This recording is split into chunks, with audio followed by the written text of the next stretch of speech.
¿Qué tal? En este video les voy a mostrar cómo calcular las diferentes tasas de interés con los datos que tenemos en pantalla. En este caso vamos a calcular los datos del bono A emitido por una empresa X con las siguientes características.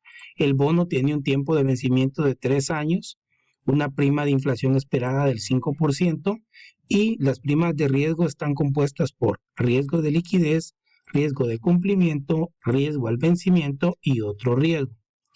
Vemos acá primero, nos preguntan si la tasa de interés real es actualmente 2%, calcule la tasa de interés libre de riesgo. Para ese caso, para el inciso A, lo que debemos hacer es conocer previamente cómo se construye una tasa libre de riesgo, a la que denominaremos como RF. Y esta se construye a través de la tasa libre de riesgo, a la que llamaremos K con un asterisco, más la prima de inflación esperada.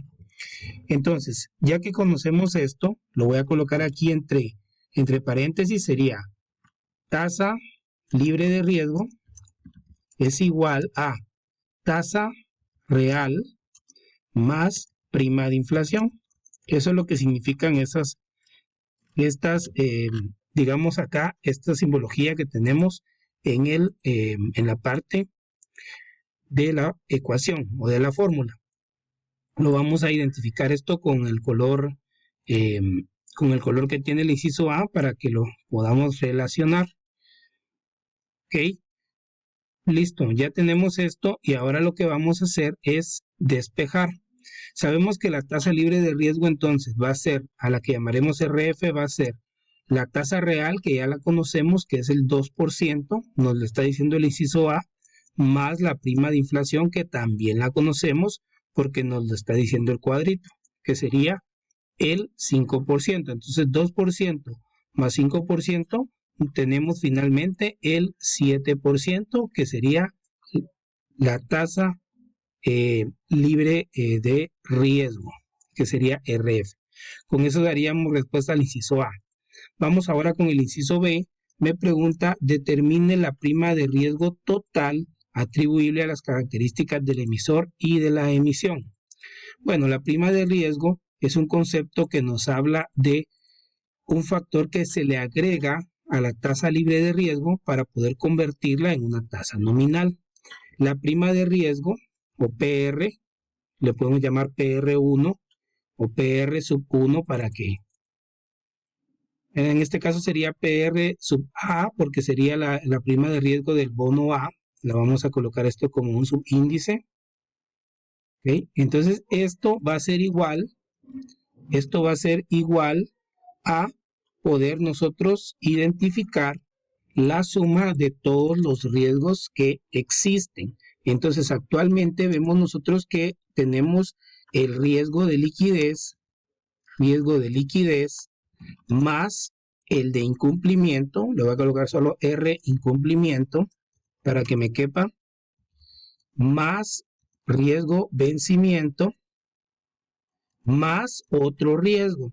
Entonces aquí lo que sucede es que la prima del riesgo lo tenemos desglosado en 4 componentes, que sería entonces lo mismo que tenemos acá arriba. Voy a copiar esta ecuación. Lo único que aquí voy a sumar el riesgo de liquidez, que en este caso sería 1%, me lo están diciendo en el cuadro, más el riesgo de incumplimiento, que también sería un 1%, más, ese era incumplimiento, sí, luego más el riesgo al vencimiento, que es de 0.50%, más otro riesgo. Este otro riesgo podría ser, por ejemplo, un riesgo contractual o riesgo país, por ejemplo, ¿verdad? Que también es 0.5%. Sumo todo esto y entonces voy a tener una prima de riesgo total del bono A de 3%. Sumando 1 más 0.5 más 0.5 me da finalmente 3%.